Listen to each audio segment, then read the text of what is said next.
Ăsta îl cumpăr, de fapt îl plătesc acum. Și ăștia o să-l vopsească puțin pe la încheieturi pe aici, o să vopsească roțile, exact ca asta, așa o să-l facă. Nu era mașina. Are LED-uri pe spate.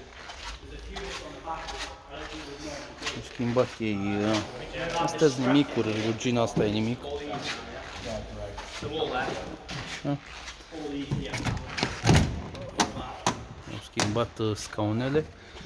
Și astea le-a pus siglă Scania. Este exact ce mi-am dorit. Da? Deci cu logo cu Scania. Are frigider, o să curățe pe aici, o să facă. Da? Frigider și congelator. Asta e important. Camera, are televizor aici cu camere de jur împrejur, are mașina. Poți să circuli prin Londra, că acolo e tare greu. Frumușică mașina.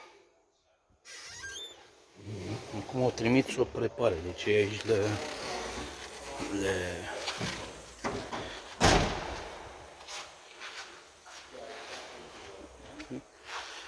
cam atât de aici.